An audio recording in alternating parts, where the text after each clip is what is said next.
Welcome to Torah Today Ministries. I know you're not used to seeing me, you're used to seeing Grant Luton, but I am Robin Luton, and I get the privilege of interviewing a good friend, Hannah Nitz. So, Hey, hello, Hannah. Thank you. Hello. And you'll have to excuse us, everyone. We haven't gotten to be together for a while, and we love conversation together. So I told Robin, this is going to be hard because Yeah. I just want to sit and stare at you and talk for so long. We but are just going to have fun together. We got things to talk about.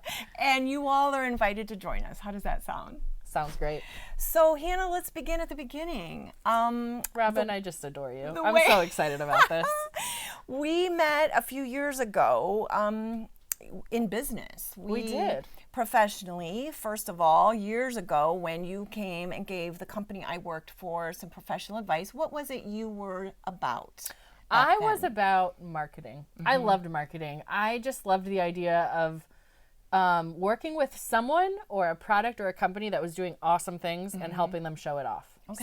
So you were doing awesome things, and I got to help show it off. So potential. You Yes. loved to bring out the potential I did, yes. of an idea. Yes. Okay. Well, then we're very similar. Yes. Because later we worked together as I helped you hopefully bring out the potential of a new home that you moved into. Isn't that fun? Yeah. You did. We Yes. did. We went into this new house. We were renovating a lot of it, and I had these ideas that sounded good, but I needed someone who actually knew what they were doing to say yay or nay. You just needed nudged to Yes. go forward, and it turned out You were the awesome. perfect nudge. So as we were picking paint colors and countertops and flooring, we just clicked. Yeah. And we started to realize that the things that matter in life it just kept bubbling up to the surface. And It was so beautiful. we just kept glancing at each other going, You know the crazy thing, Robin? When you came to my house, we had never talked about God. I had no context of you in any way, shape, or form in No. who you were besides someone who could help decorate. And I was in the middle of a week-long fast about my marriage.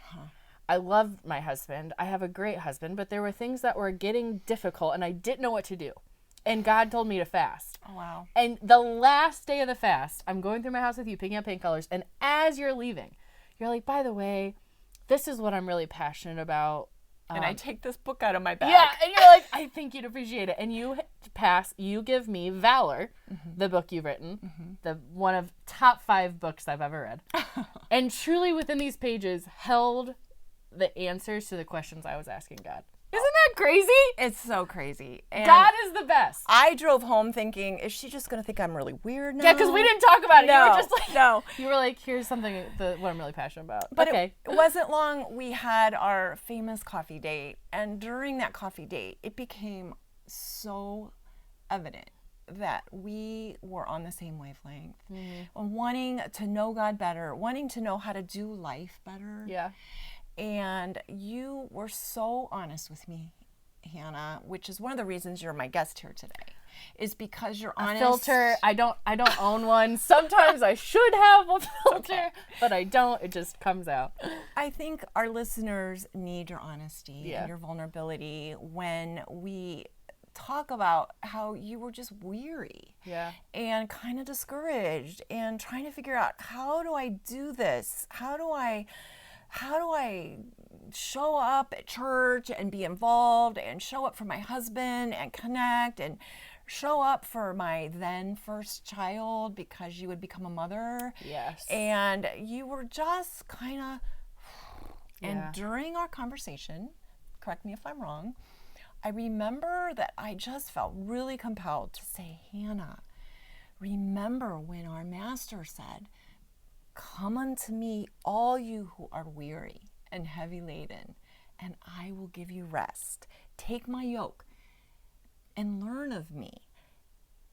I'm gentle and humble in heart. And I saw the tears well up in your eyes, and I knew I had touched a pain point. Oh, Robin, you were reading my mail. I mean, when I was sitting there, I was so overwhelmed at God's spirit in you. Like the things you said to me, I thought, there's no reason she should know this.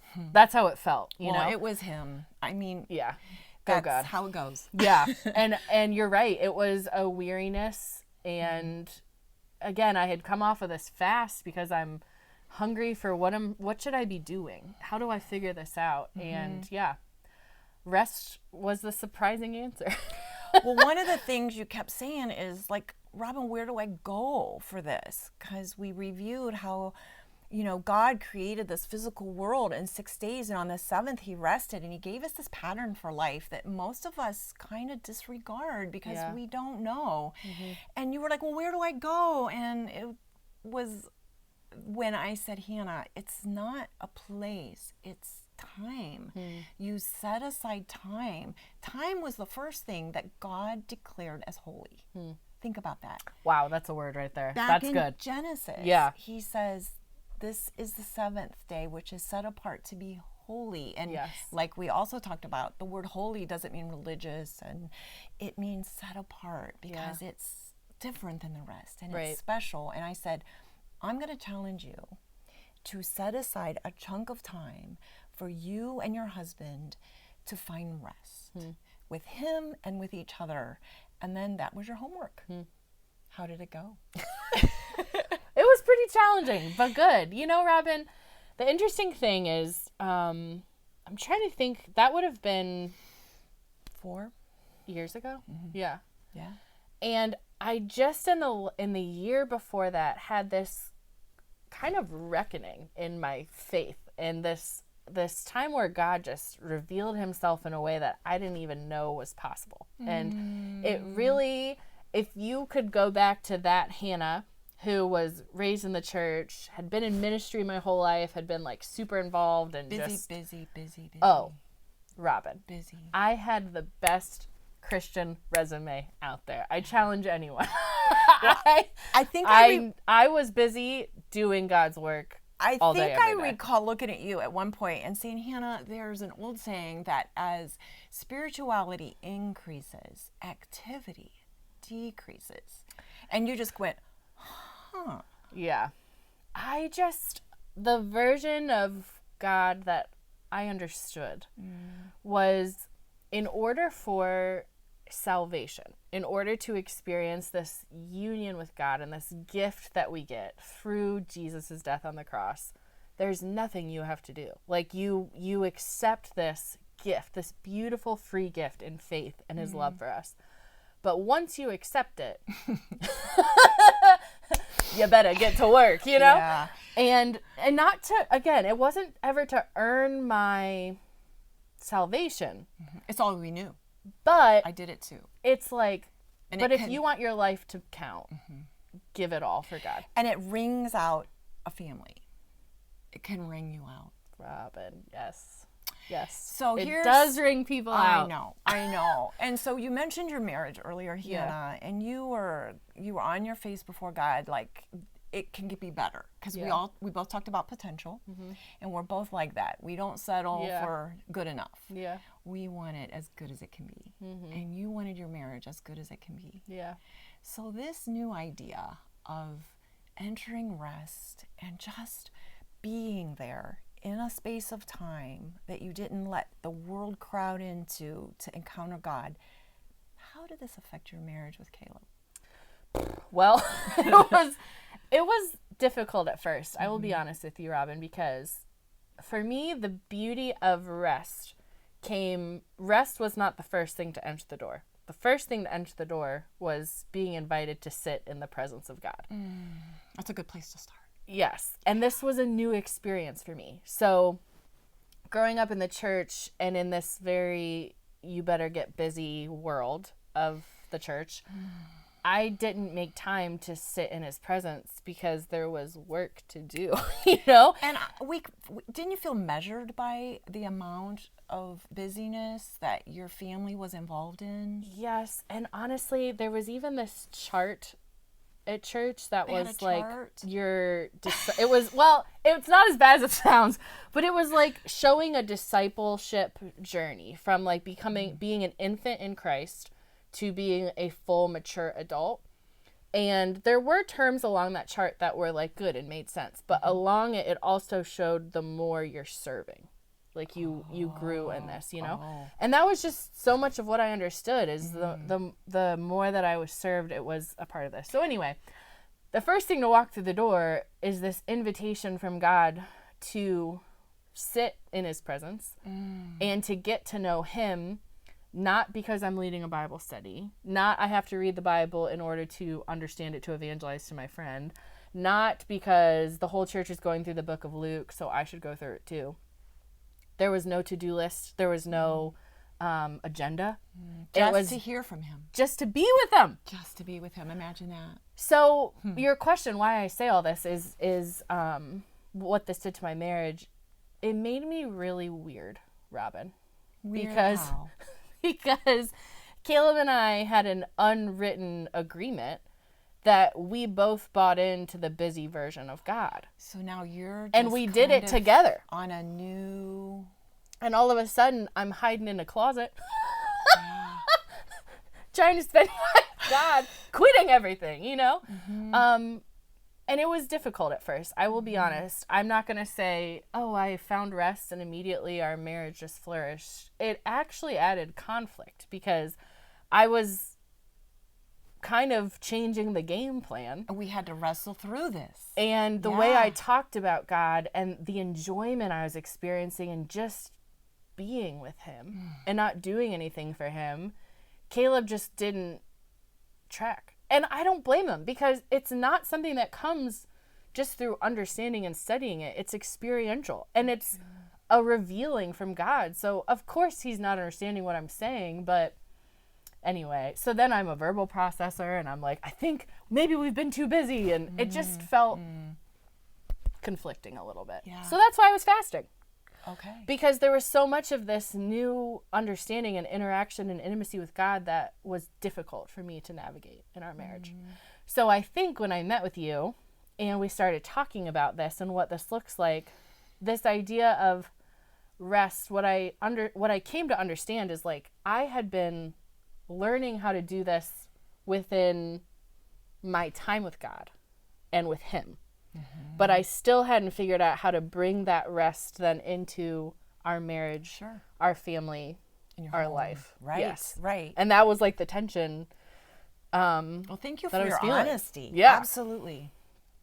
So yes, difficult start. Definitely. Well, we were talking a little bit earlier, and I said, don't you think that God has entrusted the woman of the home to literally set the tone for the home? And you just laughed. You're like, absolutely.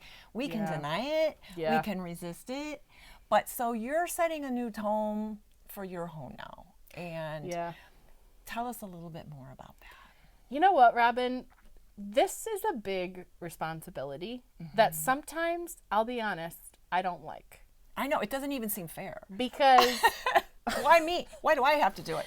Grant can walk in the door and say, You're in a weird mood. I can be in the next room. I know, Robin. Like it sets the atmosphere, our hearts. And when I can feel that I am exhausted, having a hard day, something that's going on, I feel it shake my whole house. It does. And I'm like, I don't like this much responsibility.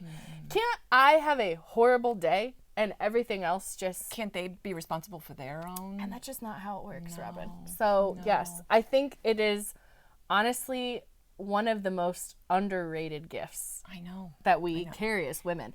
And it gives this like great joy on how we can like cultivate our home. But some days it feels a little heavy. It really does. We have a lot of power. We do. Haven't we been lied to? That we don't have power and that we have to get out there and demand it? I know. When Why this is that? subtle, powerful gift that we have been entrusted with to set a tone and lead our family into his presence, really, because they see it in us. Yes, it has. Listen, it's a double-sided. If anyone who's listening to this has not read Valor, stop. Written by Robin. I did not pay her to say this. You need to get it together and read Valor, because honestly, Robin, that book, you should just talk the rest of this, honestly. I should be asking you questions on this, because that book, that idea of going through Proverbs 31 and how you start the book is exactly how I felt. This is the chapter that all women are told. You know, it's like, this is who to be in It's going to Proverbs make you 31. feel worse about yourself because you're not that. And when you read the list, the girl sounds busy. Yeah. And She sounds... It seems so undoable, but She that isn't the sounds point. so busy. And it almost continues on this thought I had in my mind of like, the good Christian is the busiest one, you know? So reading through your book and understanding that this chapter is unlocking someone who has this full union and intimacy with God. Yeah. And these words you're reading aren't just a to-do list, but this beautiful metaphor of her and her love for her creator. A fruitful life Woo! that isn't full of strife and guilt and shame, right? And it's slower. Yeah. And you know what's... And doable. Yes. And life-giving. Yeah. You don't come home and fall down on the couch out of exhaustion. Yeah. I mean, some days I do, don't get me wrong. I'm home with 3 small children. You're in the I got trenches. a 4-month-old, a 2-year-old, and a 5-year-old. Yeah. But something I think of often as you're talking about this, like this great gift as women, as like the tone setter, whether we are the busy or the one who prioritizes rest.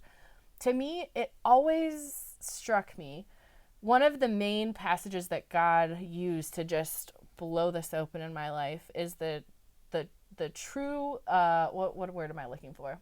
True and tried and true. Mary and Martha.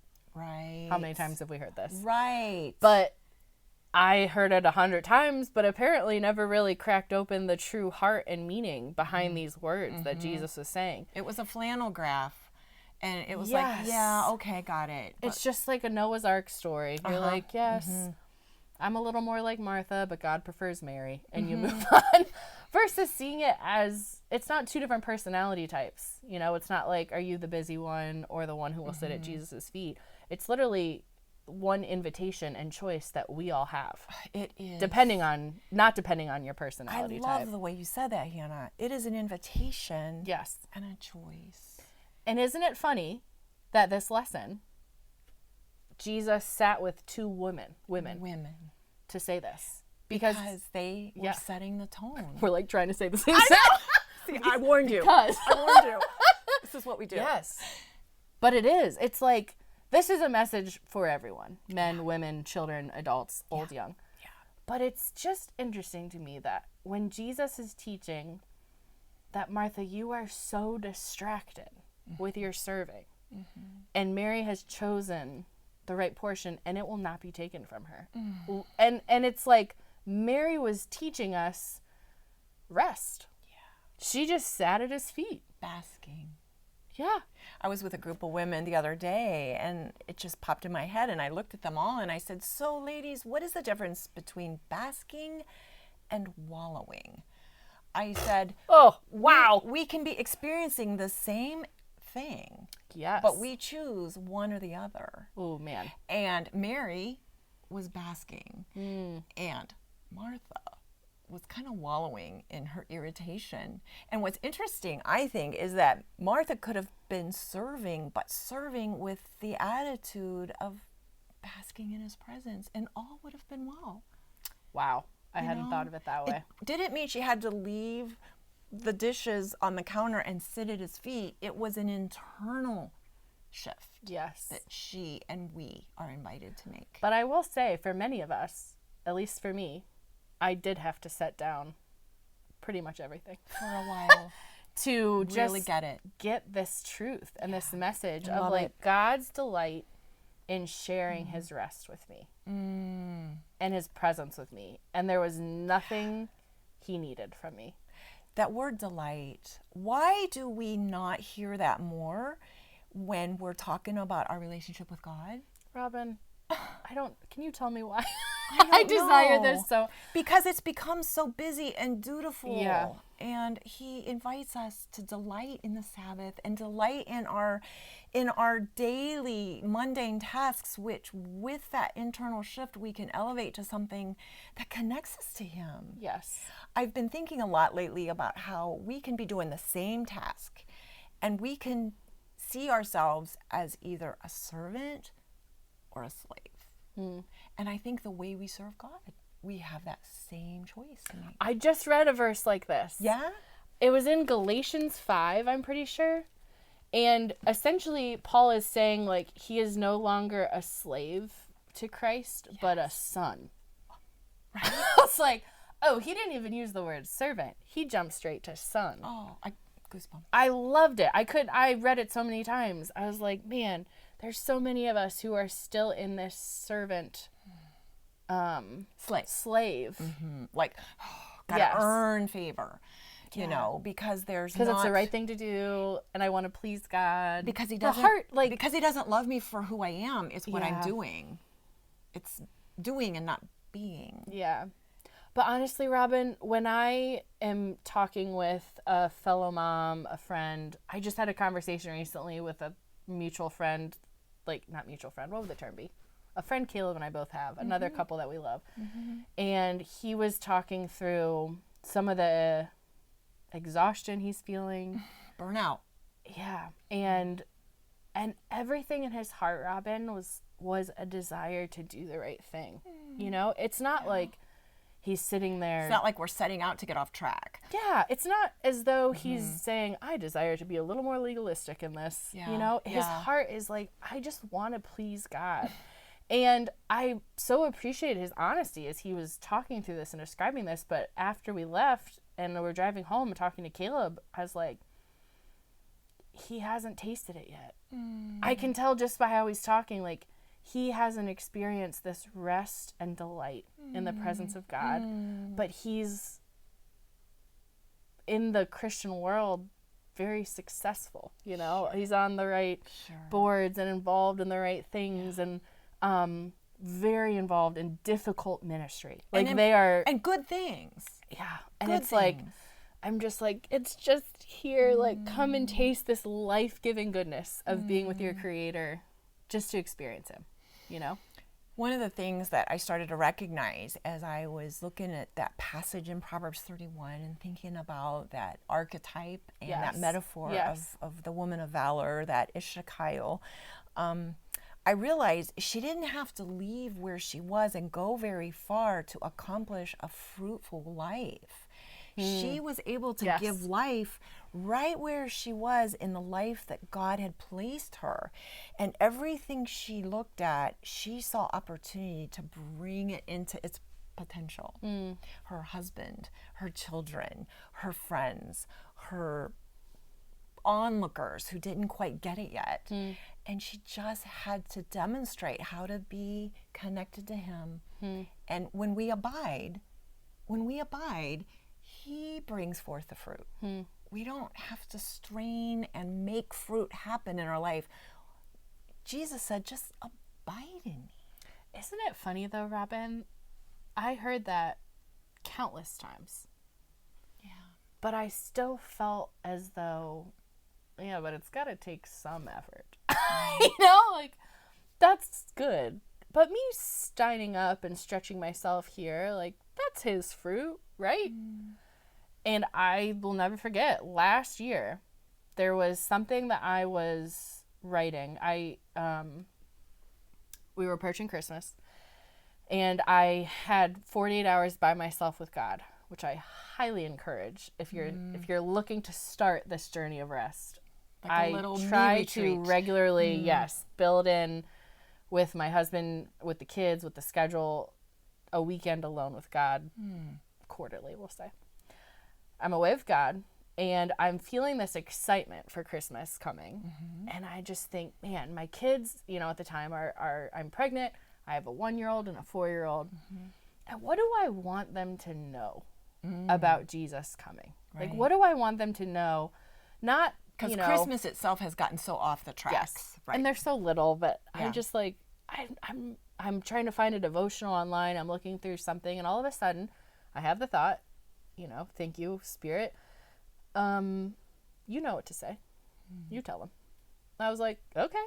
So on my time away, which I wasn't planning on doing this, I get out my computer and I spend a couple hours and I write out 25 things that I'm like, I wish I could teach them the goodness of who God is and his desire to be with them and delight in who they are as Harvey and Opal. So I write this out, and it feels like the most overflow I've ever experienced. It wasn't me working. It wasn't like, what do I do? What do I do? It just came, you know? Thank you, God. Like we have the mind of Christ. We are one spirit with him. Right. And it was just here. He equips us. So I write this out, and I'm so excited to share it with my kids. And I kid you not, 2 days later, I have 2 different friends who just out of nowhere are like, man, as Christmas is coming up, I just wish I could have more intentional conversations with my kids around why this all matters. I was like, oh, I just wrote this. Let me send it to you, and you can go through it with your kids. And I ended up sharing this document, and as I was sending it out and sharing it, everything in me said, Hannah, this is fruit. Right. And I was like, whoa, this feels so different. Right. This wasn't this. I didn't have to work hard at all. It just happened. Yes. And this is the goodness of your our own abiding, out of Yes. your listening. It's so cool. It's the best. I know.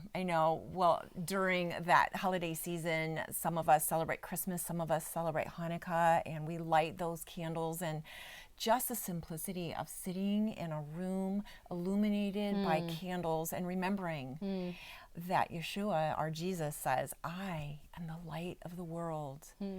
And like Grant often says, how much noise does light make?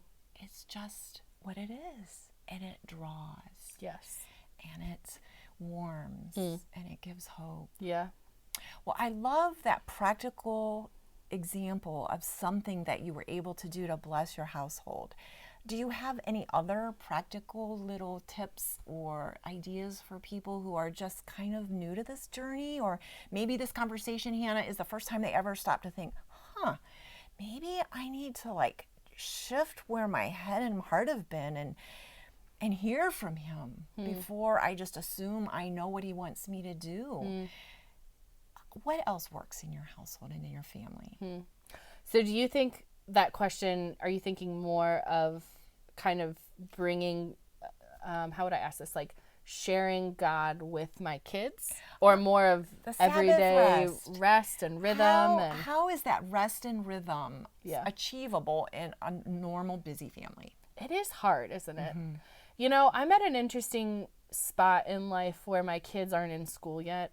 They're still so little that I think we've had the space and the time to see, like, what does this look like now before some of this more busyness gets put on us with school schedules. And they're hearing different messages. And I know, it's so innocent right now. Enjoy it's so it. lovely. Enjoy this. I know. Yes. I'm really trying to take it in. Robin, I think that's a really good question, and I think I still have much to learn in it, in full honesty. But I think one thing that you make reference to in Valor, and have even just talked about here, of the beauty of the being together at home and making that good, like Central. normal, central. What about a meal restful table? Yes. Like families don't eat together anymore, Hannah. Yeah, and I understand why. I know.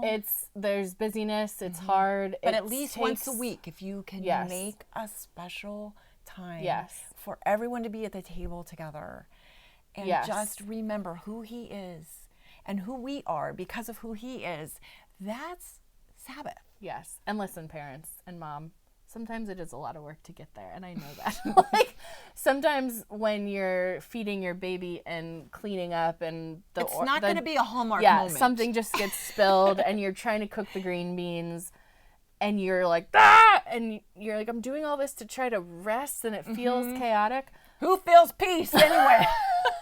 Where's the But peace? man, it is so worth it. And I feel as though our meal and our dinner, you know, there's some nights that we're cleaning up and Kayla's like, I don't even think I got to say one word to you yet, you know, at dinner because of that busyness and that chaos, at least for the stage we're in with the little kids. But every once in a while, you just get a glimpse of it, you know, and you're sitting around and your kids are giggling and something is said, you know, that we're sharing about our day, and we just have this collective deep breath. And you savor it. Yeah, and it's beautiful. And you know what? I learned doing Shabbat dinner from you, sweet Robin. You brought me over here with some of my friends and showed me how you do this. That has become a rhythm in our house where we try to regularly have that time. Yeah. And even something small like lighting the candles in the middle of the table. I Just did not that think that would moment. be such a big deal. It's a big deal. It's so funny. Because it really it's a visual reminder. draws the kids in, and you know, they want to fight over who's lighting the candle and all that, but it's this sweet time. Special Yeah. time. Set apart time. Holy time. Yes. Right? And it's beautiful. And it's simple. Yes. It's not complicated. It is. It isn't. And I think at times, if I would have had this conversation 5 years ago, I would have thought I also need to have a devotional ready.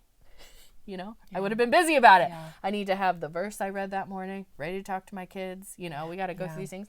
Are those good? Yes, they're very, very good. But there's also something about this like simplicity of coming together and the slow Well, like his pace. word says, Yes. when you rise up, when you lie down, when you walk in the way, these are the things to pass on to your children. Yes. It's do life with the awareness that I approve of you, I love you, Yes. I've invited you to just hear from me and Yes. be connected to me, and all is well.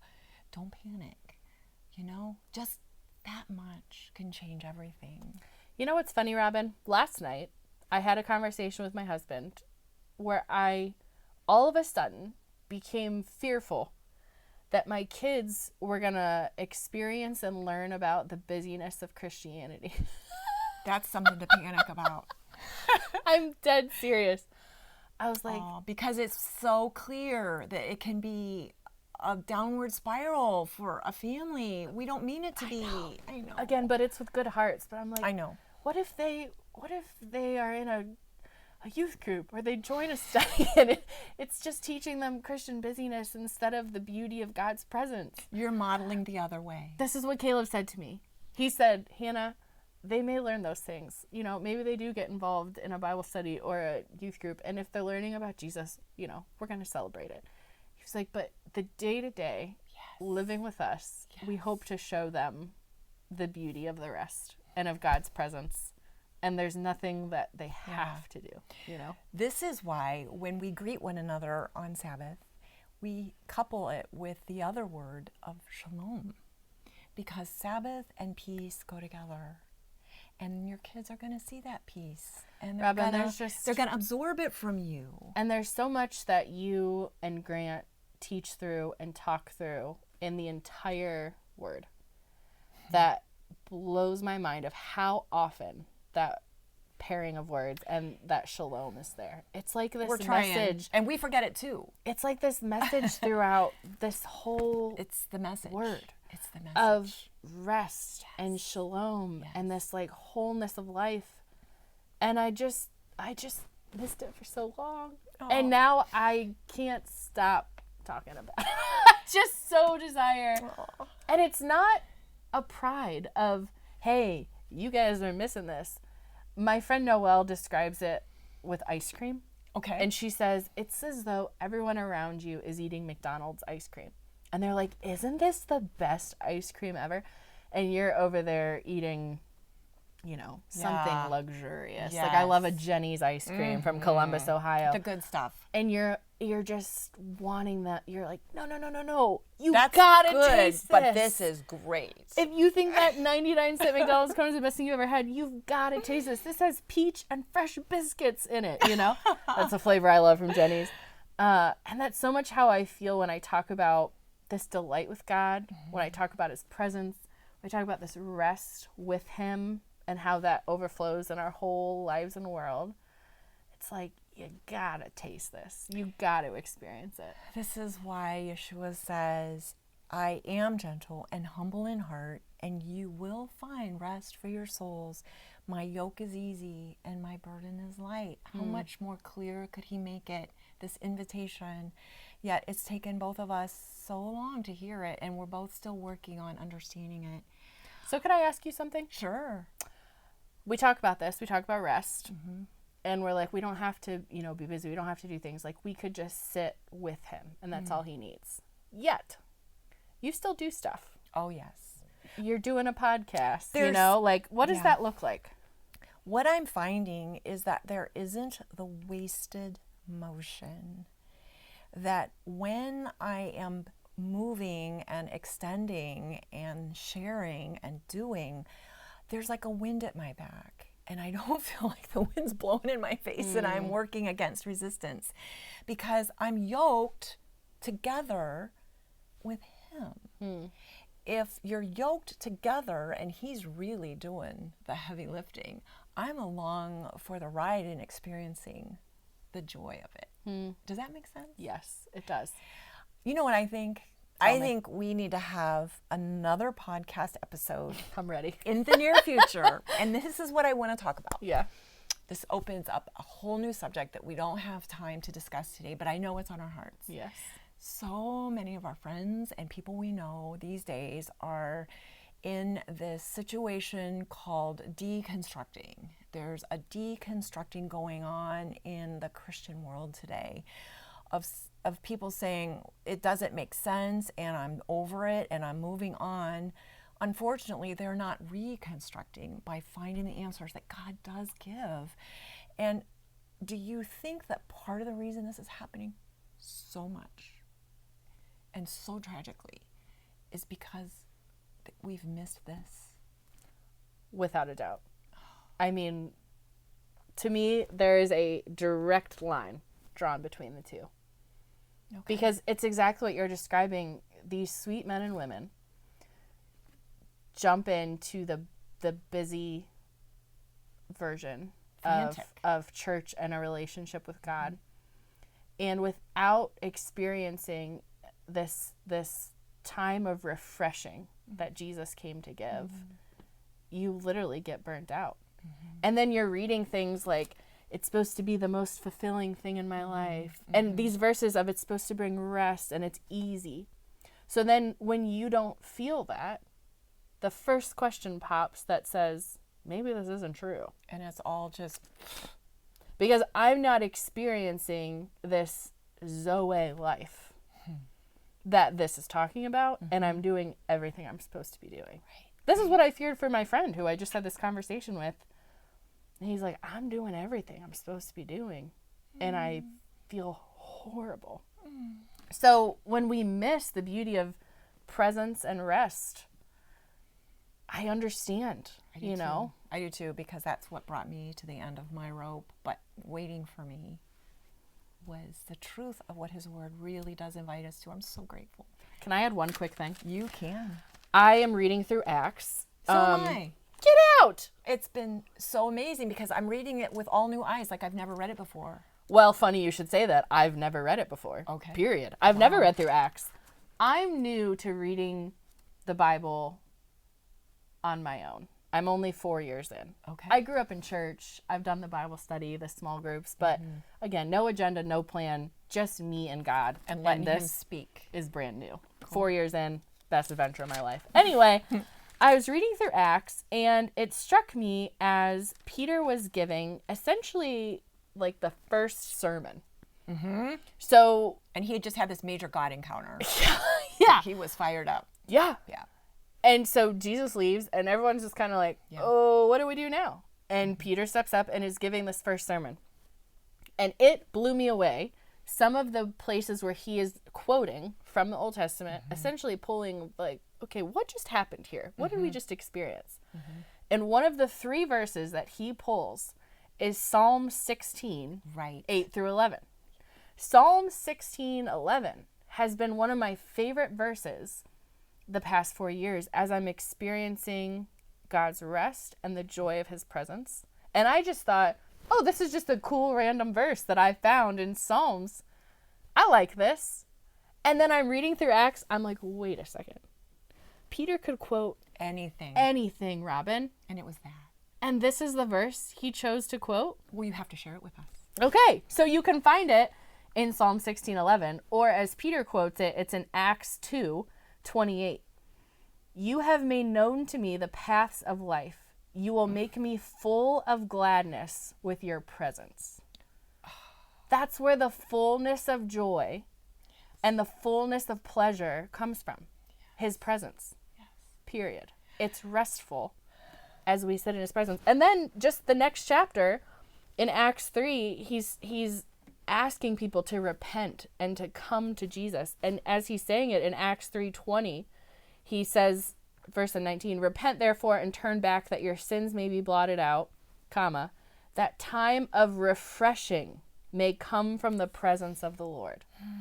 It's the message throughout the whole word and right at the very beginning of the church after Jesus. Right, and where they're going and what they're supposed to share with the world. It's, you will experience fullness of pleasure and gladness and rest and refreshment. Woo! In his presence. I like those words. Yes. And there is just no better way to end this conversation, as hard as it is to end it. So thank you, Hannah. Oh, this was great, Robin. We'll do it again. Yeah, let's do it. I'm ready.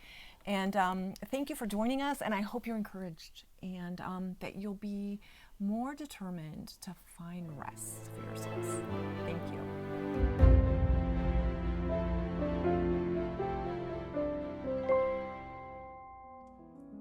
Thank you for joining us for today's teaching.